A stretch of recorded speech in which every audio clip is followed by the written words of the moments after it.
Un widget dans un widget dans un widget dans un widget dans un widget dans un widget. En fait, non. C'est juste un widget dans un widget. Même chose. Aujourd'hui, ça devrait pas être une très longue vidéo, mais par contre, on va couvrir un petit quelque chose qu'on va utiliser tout au long de la série, ce qui est dans le fond la possibilité de mettre un widget custom dans un autre widget.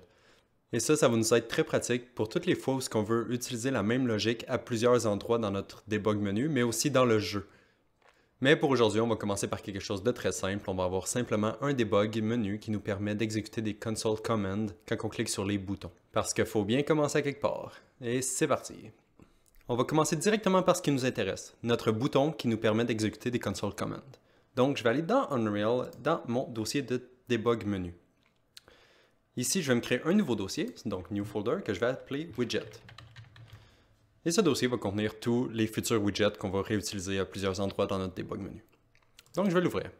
Et je vais me créer un User Interface Widget Blueprint. Et dans ce cas, je vais le nommer Button underscore Console Command. Et je vais l'ouvrir. Ici, on a la même chose que n'importe quel widget. Donc, on a un espace pour faire notre design et on a un canvas panel. Mais dans ce cas-ci, la seule chose qu'on a vraiment besoin, c'est un bouton avec du texte qu'on veut écrire sur le bouton. Donc, je vais tout simplement supprimer le canvas panel. Et à la place, je vais prendre un bouton à gauche et le mettre dans mon widget. Et on peut voir qu'il prend directement tout l'espace au complet et c'est exactement ce que nous voulons. Donc, je vais le renommer Button underscore Console Command. Et je vais aussi changer la couleur du background de mon bouton parce que j'aime pas ça. Donc, je vais cliquer sur le blanc ici, je vais prendre le picker et je vais choisir une teinte de gris. Donc, celle-là ici est OK. Ensuite, j'aimerais avoir un texte pour me dire quelle console command je vais exécuter si je clique sur le bouton. Donc, je vais prendre un texte à gauche et le mettre sur le bouton. Ici, on peut voir que le texte est tout petit, mais dans le fond, c'est juste parce que le bouton est vraiment énorme en ce moment. Il est 1200 units par 720 units, donc c'est vraiment trop gros. Pour avoir une meilleure idée à quoi il va ressembler, on peut le rapetisser comme ça dans le coin, là, on va dire comme ça. Donc, ça ne devrait pas nous causer problème in-game. Et si au pire, ça nous cause problème, on reviendra réparer ça plus tard. Donc voilà, le visuel de notre bouton est maintenant terminé. Maintenant, ce qu'on peut faire, c'est sélectionner notre bouton et aller en bas complètement à droite et créer notre onClicked event en cliquant sur le plus vert. Et ici, c'est quoi que nous voulons faire quand on clique sur le bouton? Eh bien, on veut exécuter une console command. Donc, je vais chercher pour la fonction execute console command. Et voilà. Et je vais la connecter à mon event. Ensuite, il nous faut une façon de spécifier quelle console command que nous voulons exécuter. Donc, puisque ça va changer de bouton en bouton, je vais le mettre dans une variable. Donc, je vais faire clic droit sur la pin rose ici et je vais cliquer sur Promote to Variable, que je vais nommer console command. Je vais compiler. Ensuite, pour que nous ayons accès à nos variables dans l'interface d'Unreal, il faut les rendre visibles. Donc pour ça, on peut aller à côté de la console command ici en haut à gauche et cliquer sur le petit œil ici qui est fermé, on va l'ouvrir. Maintenant, on peut compiler encore. Maintenant, si ça fonctionne, on pourrait retourner dans le designer et puis à gauche, dans la hiérarchie, on pourrait sélectionner le premier élément qui est dans le fond de notre widget. Et si on retourne à droite, on devrait voir console command qui est notre variable ici. Et on peut voir qu'il n'y a aucun texte par défaut dans la variable. Mais je crois qu'on devrait en rajouter un. Donc je vais retourner dans le graphe. Je vais sélectionner ma console command variable à gauche et je vais changer la default value ici en bas à gauche. Et je vais écrire une console command de base, donc stat espace FPS, qui est la console command qui nous permet de montrer le FPS in-game. Donc je vais compiler et retourner dans le designer. Maintenant, si je sélectionne mon widget à gauche dans ma hiérarchie, je devrais voir stat FPS qui apparaît dans la console command.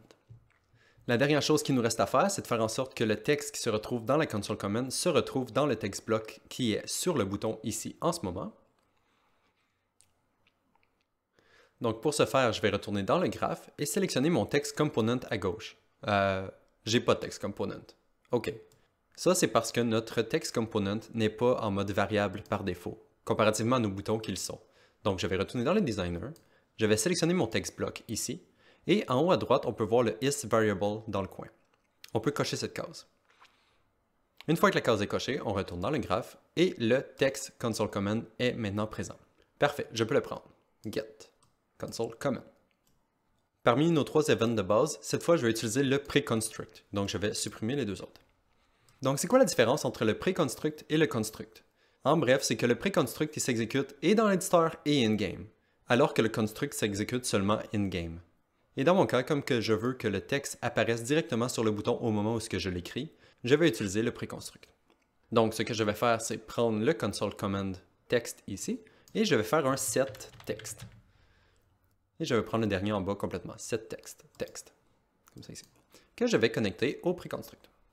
Ensuite, je vais copier mon console command ici, et je vais le mettre dans le texte. Et Unreal s'occupe de nous créer une node qui convertit de string à texte. Et on a déjà fini tout ce qu'on avait à faire pour ce bouton. Donc si je fais compile et que je retourne dans le designer, on peut voir qu'il y est écrit stat FPS. Ensuite, si je resélectionne le root de notre hiérarchie à gauche et que je change ce qui est écrit dans le console command pour quelque chose du genre stat unit et que j'appuie sur enter, on voit que le texte s'update automatiquement puisqu'il est dans le preconstruct. Je vais remettre stat FPS pour l'instant. Et je vais compiler et saver le widget. Bon, maintenant, on peut aller utiliser ce bouton dans d'autres widgets. Donc, je vais retourner dans mon Main tab et je vais aller dans mon Debug menu encore.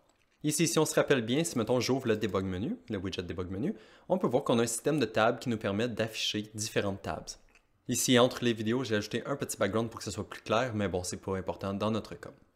Donc, en bref, notre système de tabs va nous permettre d'afficher différentes tabs.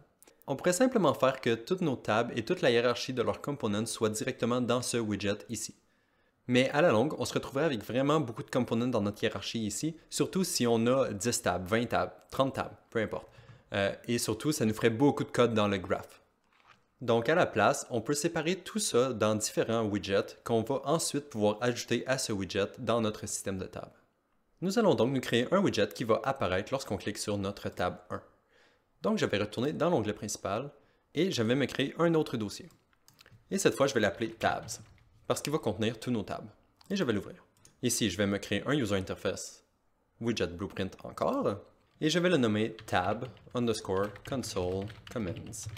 Et je vais l'ouvrir. Donc ça, c'est notre widget qui va apparaître lorsqu'on clique sur la table correspondante. Donc on peut commencer par les lier ensemble. Donc juste pour qu'on puisse voir ce que ça donne, je vais prendre des boutons et je vais les mettre dans le canvas panel ici, peu importe. Je vais faire compile, save. Ensuite, si je retourne dans mon debug menu, ici, dans notre widget switcher, nous avons un NoWidget, puis nous avions le tab text 1, le tab text 2 et le tab text 3. Je vais commencer par faire une chose. Dans le fond, quand il n'y a pas de widget de visible, je ne veux pas avoir de texte décrit. Donc, je vais simplement supprimer le texte. Donc, NoWidget, je vais le remplacer par du texte vide. Parfait. Et ensuite, on va remplacer notre tab 1 par la table qu'on vient de créer, donc le tab console command. Donc, je vais supprimer le tab 1 et dans mon cas, le background qui vient avec. Donc, il me reste seulement le tab 2 et le tab 3.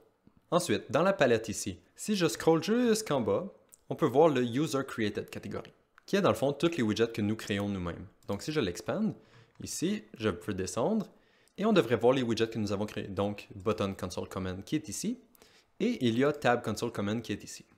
Donc, puisque je veux la table, je vais prendre la table et je vais la mettre dans mon widget switcher. Ensuite, si je la sélectionne, on peut voir que c'est bien la table que je viens de créer avec les 3 boutons dedans. Et la dernière chose qu'il me reste à faire pour que ça fonctionne, c'est de faire en sorte que la console command soit liée au premier bouton. Donc, dans la hiérarchie, je vais faire en sorte qu'il soit le deuxième enfant. Donc, je vais le drag juste en dessous du texte vide ici. Donc, le premier, c'est le texte vide. Le deuxième, c'est le widget.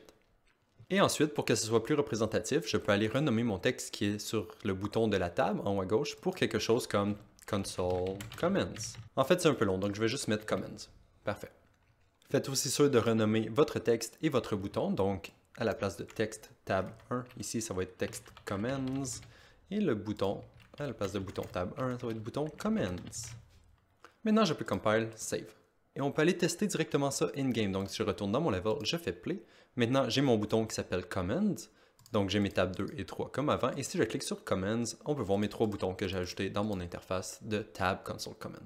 Parfait. Je vais cliquer sur stop et retourner dans mon tab console command et je vais supprimer tous les boutons parce qu'on ne s'en servira pas. Compile, save. Et c'est maintenant temps de faire le design de notre tab. Et ça risque d'aller un tout petit peu plus vite parce qu'on a beaucoup de choses à changer et que si je prends mon temps d'expliquer chacun des éléments, on va être encore ici demain matin. Mais bon, il n'y a pas de stress à avoir parce que je ne vais rien changer qui affecte la mécanique de notre debug menu, seulement le visuel. Et je vous encourage même à prendre un peu plus de temps et faire un widget qui est à votre goût, au lieu de vouloir faire une exacte copie du mien. Parce que dans le fond, l'important, c'est que votre interface soit à votre goût. Donc, je vais commencer par supprimer le canvas panel.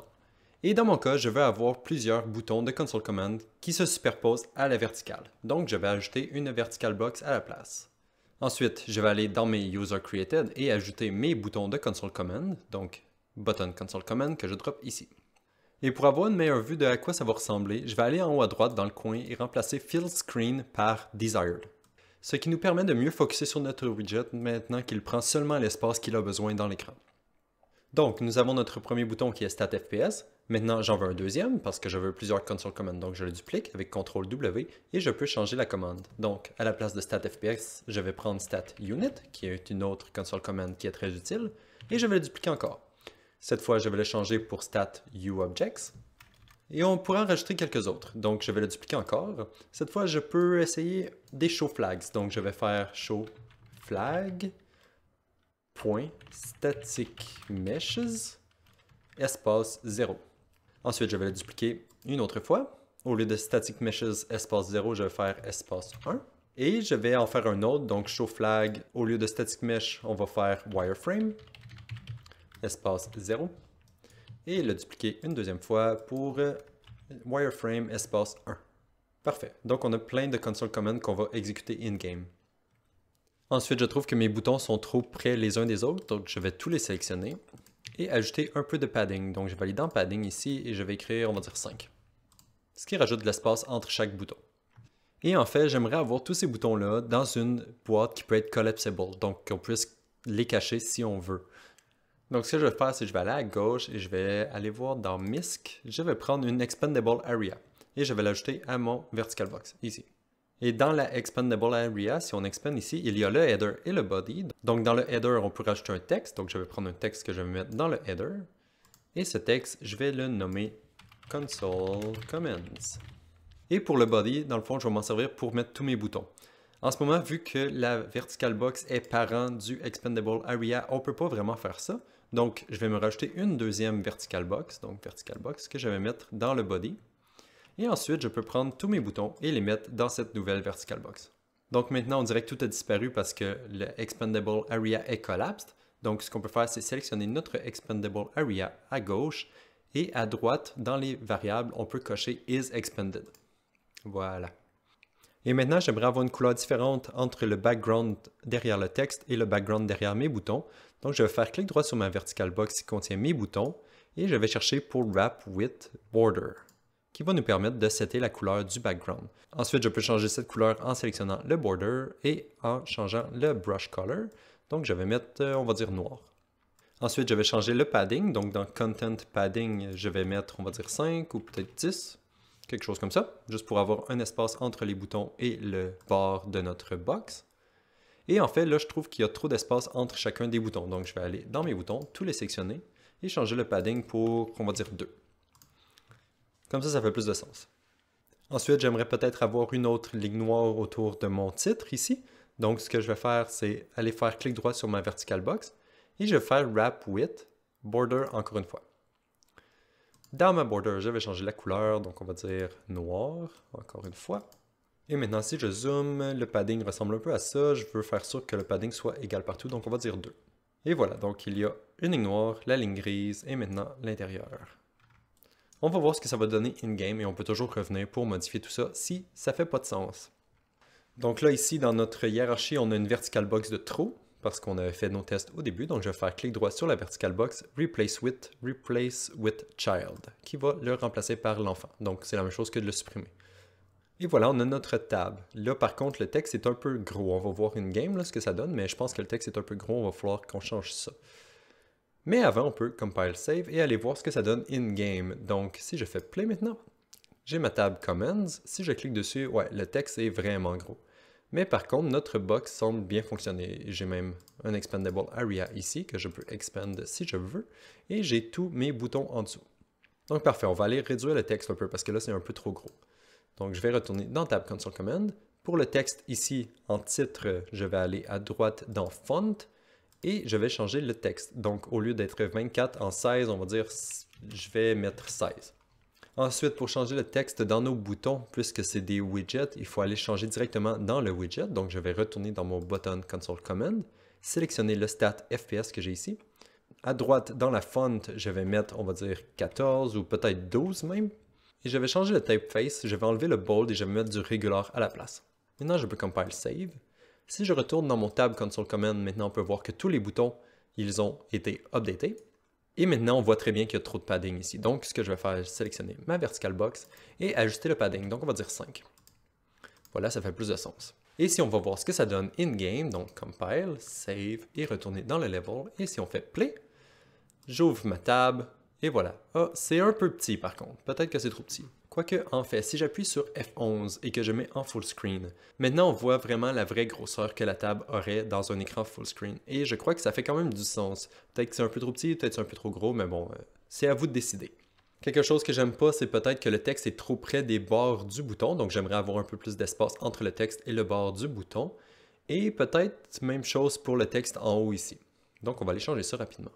Je vais faire stop, retourner dans mon tab Console Command, sélectionner mon Console Command, et je vais aller dans le padding, qui en fait n'existe pas puisque notre texte est directement dans le header de notre expandable area, puis il n'y a pas cette feature-là à l'intérieur. Donc, on va wrapper le texte dans un autre component.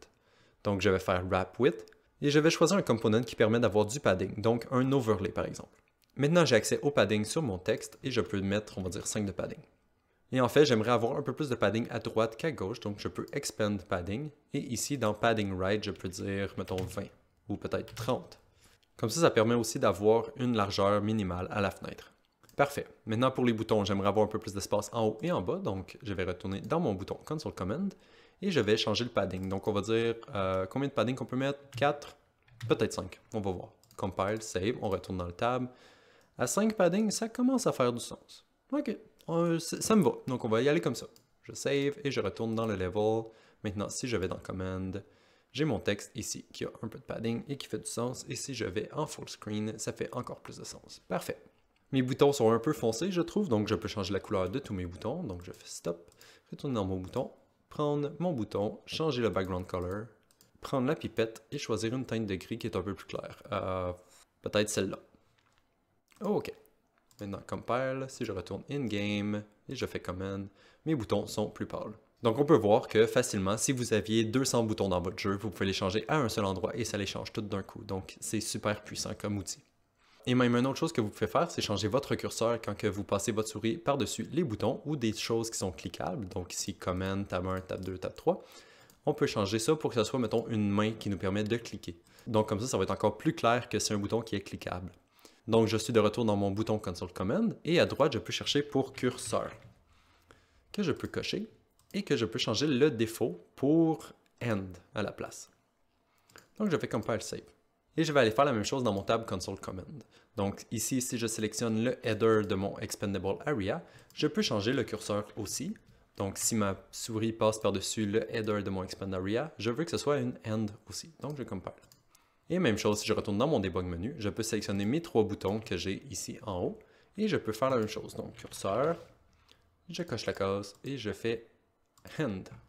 Maintenant on peut compile, save et si on retourne in-game maintenant, si on fait play, on peut voir que notre curseur se transforme en main lorsque on over certains components de notre widget.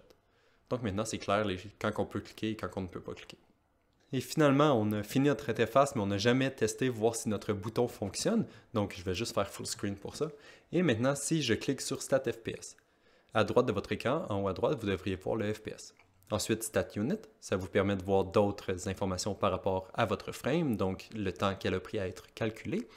Ensuite, Stat UObject vous permet de voir tous les objets qui sont dans votre scène et le coût de chacun de ces objets à chaque frame. Je vais le cacher. Et je vais en fait cacher les autres. Donc ceux-là, c'est des toggles, donc on peut les montrer et les cacher. Ensuite, pour les show flags, ce n'est pas des toggles, donc il faut dire un index à côté pour dire si c'est visible ou non. Donc show flag static mesh 0, ça devrait cacher tous les static mesh. Et show flag static mesh 1, ça montre tous les static mesh. Ensuite, pour show flag wireframe, en 0, ça fait que ça ne montre pas les wireframes. Mais si on fait 1, tout devient des wireframes. Et ils peuvent être utilisés ensemble. Donc, show flag wireframe 1 et show flag static mesh 0, donc il montre seulement les wireframes qui ne sont pas des static mesh. En ce moment ici, ce qu'on voit, c'est une collision parce que je l'ai activé par erreur tantôt, mais ça ne compte pas. Anyway, donc on peut montrer nos static mesh et on peut enlever le wireframe pour redevenir en mode normal. Et voilà, je crois que ça fait le tour de ce qu'on avait à voir. Je vais passer encore un petit peu de temps à essayer d'améliorer le visuel de mon menu pour l'instant. Je vais faire probablement ça en accéléré, là, mais si jamais je fais quelque chose d'important, j'arrêterai pour vous le dire. Donc, c'est parti.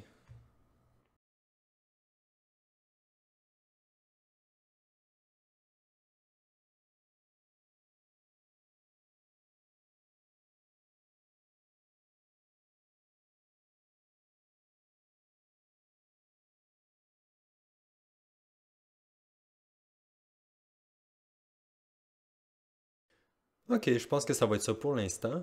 La seule chose que j'ai rajouté vraiment qui est important, c'est le petit console command ici qu'on peut type. So, si j'écris genre stat FPS ici, c'est la même chose que si je cliquais sur le bouton, comme ça on peut écrire toutes les console commands qu'on veut. Puis dans le fond, pour faire ça, ce que j'ai fait, c'est dans mon tab console command ici, j'ai rajouté un editable text. Donc on peut chercher pour editable text ici. Puis, dans le fond, j'ai mis le int text que j'ai écrit console command ici. Et quand on scrolle en bas complètement, on a le onText committed. Fait que je me suis créé un event que dans le fond, j'ai fait un switch on eTextCommit. Ça, dans le fond, quand tu dragues à partir de l'enum ici, tu peux chercher pour switch. Puis, je m'assure que dans le fond, ça arrive juste quand on fait enter sur le keyboard. Et ensuite, j'exécute la console command qui vient du texte qui est dans la barre. Et finalement, je fais juste resetter le focus sur la textbox parce que sinon, elle perd le focus quand on appuie sur Enter. Je veux qu'on puisse continuer d'écrire si on veut dedans. Et c'est tout. Donc, je vais aller soumettre tout ça sur SourceTree et on se revoit dans la prochaine vidéo. Bye bye!